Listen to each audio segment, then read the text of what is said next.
pour la majorité de ces habitants. Monsieur Alice, vous allez avoir très bientôt les documents de la préfecture sur les zones noires, parce qu'elles sont en noir, hein, ces zones-là. Oui, on les connaît depuis longtemps, c'est ce qu'on appelle les zones grises de l'époque. Vous ne les connaissez pas depuis longtemps, et vous serez stupéfait de voir l'étendue de ces zones. Vous serez stupéfait des zones qui sont urbanisées complètement et qui sont classées en noir par la préfecture.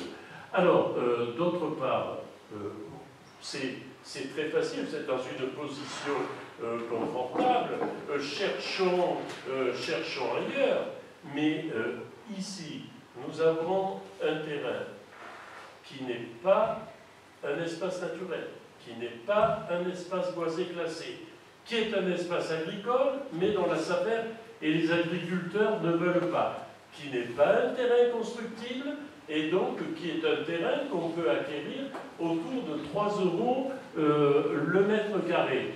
Si vous avez beaucoup d'autres solutions plus intéressantes, et en plus les peu de riverains autour, si vous pensez que ce n'est pas une bonne opération, libre à vous, moi ce soir, je demanderai l'autorisation de pouvoir l'acheter et on pourra très bien par la suite trouver peut-être d'autres solutions, puisque vous avez l'air d'avoir des tas d'idées, mais acheter 4 hectares et demi, 138 000 €, mais peut-être que dans 50 ans, je ne sais pas comment ça va se développer, nos enfants, nos petits-enfants diront « Ah, ben, il y a eu une municipalité à l'époque, alors que ce n'était pas du tout à la mode, qui a fait une réserve foncière.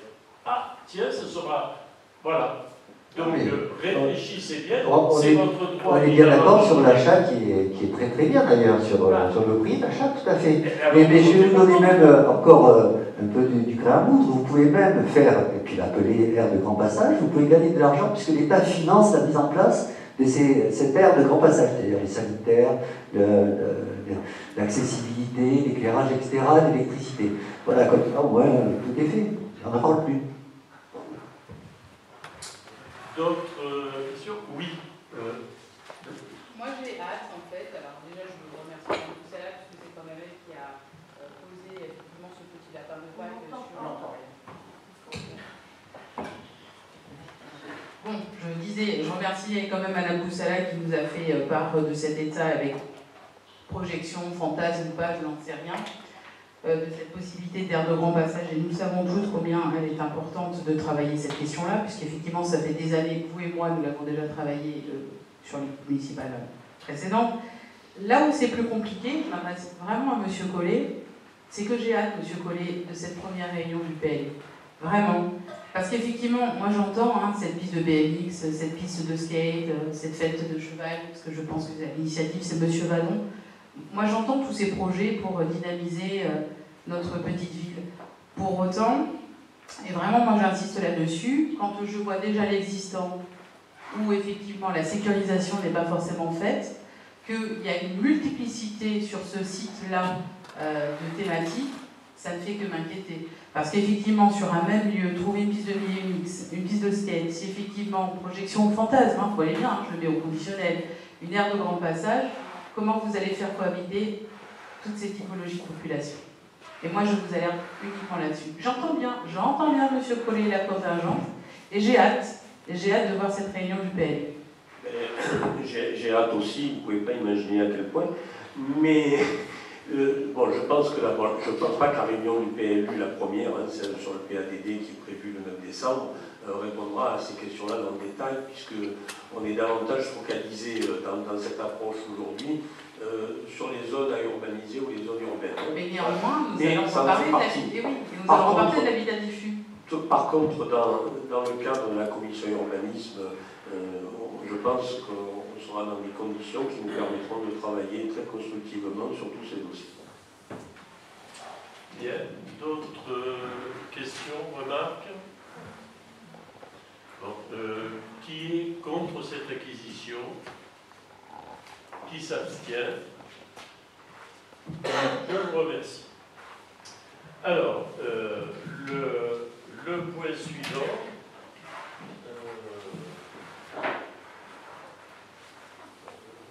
Le point suivant, ça va être comment on va financer cette acquisition. Alors, je vous propose une décision modificative budgétaire que vous avez sous les yeux. Alors, elle a trois objectifs. Je vais un petit peu la résumer. La première concerne une somme de 30 000 €. Vous savez que nous avons décidé de commencer la réhabilitation de l'espace Mistral par le foyer, qui est ce petit bâtiment qu'on trouve à droite en entrant. Donc il y a eu un appel d'offres, enfin c'est pas tout à fait le terme exact, mais il s'est avéré qu'il y avait 3 lots et que 2 lots, le gros œuvre et la menuiserie, étaient à des prix que nous avons jugés exorbitants. Et je dois remercier les services techniques qui, devant cette situation, et malgré la surcharge de travail qu'ils ont à cette époque de l'année, ont proposé de faire le gros œuvre en régie. Donc je tiens quand même à les remercier publiquement. Donc évidemment on va faire des économies, mais on compte un maximum de 30 000 € pour le matériel et les heures passées, et de manière si vous voulez, le travail en régie va être mis en fonctionnement. Or, s'il était en investissement, ben, on récupérerait la TVA. Donc, il s'agit d'un jeu d'écriture. La dotation aux amortissements qui vient du fonctionnement à l'investissement va être artificiellement diminuée de 30 000 € et on récupérera ces 30 000 € sur le chapitre réhabilitation des bâtiments. Donc il s'agit d'un jeu d'écriture. Bon, je sais pas, il y a trois items, donc peut-être si vous avez une question à poser dessus, bon, je ne sais pas si j'ai été très clair, mais bon.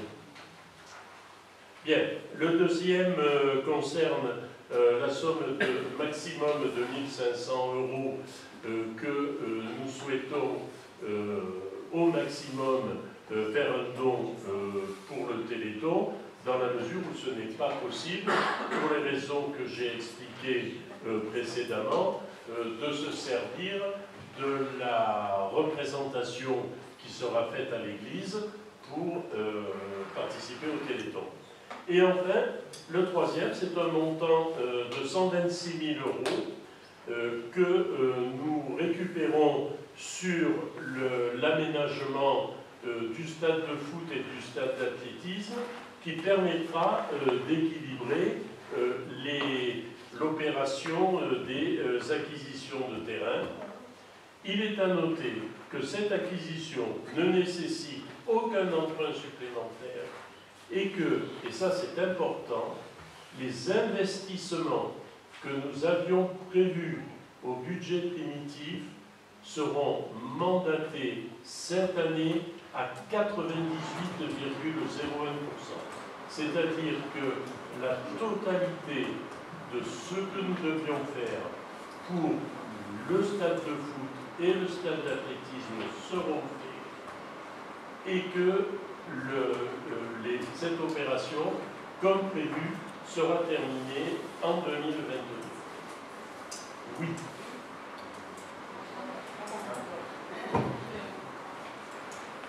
En retirant 126 000 € de l'enveloppe prévue pour le stade de foot et stade d'athlétisme, alors que les travaux sont en cours, est-ce qu'on ne prend pas le risque qu'il y ait un petit dérapage, comme ça arrive souvent dans ce type de chantier, et qu'en fait on se retrouve à court. Je ne sais pas combien reste sur la ligne budgétaire une fois justement les prévisions exactes, les résultats des appels d'offres enlevés. Alors, on a quelques marges et voilà, donc la marge est de 42 000 euros. Ça me paraît un peu juste. Et en fait, si, ça représente pas loin de 10% de l'enveloppe. Vous savez que cette année, donc, on a prévu la tranche d'éclairage, la tranche ferme de la pelouse, la tranche numéro 1 qui est la demi-lune d'athlétisme avec sautoir, et les tranches 4 et 5 qui concernent les cabanos, enfin les petits hangars pour ranger le matériel. Donc en fait, il reste que 5%, pas 10%. 5%. S'il y a 40 000 euros, si ça a coûté 840 000 euros à peu près pour le moment. Donc, moi, il me semble que c'est peut-être pas assez, et qu'en fait, il est un peu prématuré que d'enlever autant sur une ligne budgétaire alors que le chantier est en cours. Alors, on a déjà eu les premiers surcoûts, on les connaît, et ils sont autour de 20 000 euros. Voilà. Oui.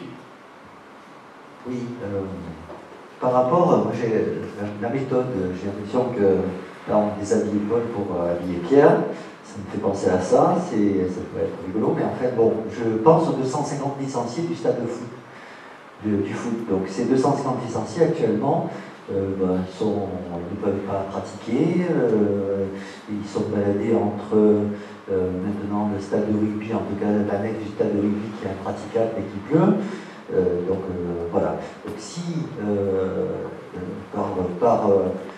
malheureusement nous avions un retard sur la livraison de ce stade de foot, je trouve que ça serait vraiment dommage sur le regard que peuvent porter les habitants sur une ville de 10 000 habitants qui n'est pas capable déjà de mettre à disposition un stade de foot en temps et en heure. Donc je parle bien s'il y a un retard, ça serait vraiment dommageable pour des infrastructures qui sont indispensables pour ce stade de foot, sachant que il y a donc une impraticabilité du stade dont je parlais, mais aussi des problèmes qui nous ont été rapportés sur les buts, apparemment, qui ne seraient pas honorables, sur les buts qui seraient dangereux. Voilà. Bon, ça c'est une chose, mais globalement... Je vous confirme. Ouais, globalement... Donc on ne les laissera pas. D'accord. Globalement, j'ai peur, moi, qu'il y ait ce retard et qu'on laisse sur le carreau 250 licenciés qui vont se détourner vers d'autres clubs, en tout cas, ça fait 250 familles qui vont dire, ben oui, effectivement, on ne se préoccupe pas donc du bien-être de nos habitants et on se retrouve encore avec une sensation de vide dortoir où on va... Alors voilà, peut-être que le financement serait trouvé différemment. Alors, je vous laisse votre analyse. On ne s'occupe pas, on fait une ville dortoir. J'ai envie de vous dire, expliquez-moi comment, si ces 126 000 euros n'étaient pas transférés d'un projet à un autre, cela devrait-il accélérer les travaux? Raisonnablement, non. Vous connaissez, on s'est longuement expliqué au fur et à mesure sur les aléas du chantier, le fait qu'on ait été contraint de refaire un appel d'offres. D'ailleurs, on a rompu avec notre maître d'ouvrage. Maintenant, les choses étant ce qu'elles sont, on espère que la pelouse, si le temps reste aussi clément que ce qu'il est actuellement, sera posé vers la fin de l'année et que les activités pourront reprendre, on l'espère, vers la fin janvier, et qu'en attendant, avec le rugby, avec l'aide de la commune de Bandol, nous parons ont plus pressé. Alors, le fait, je vous laisse la responsabilité de dire que nous faisons du Bossé une ville dortoir, que nous ne nous intéressons pas à un club qui a 250 licenciés, ce qui n'est pas le bon chiffre, mais ce n'est pas le problème.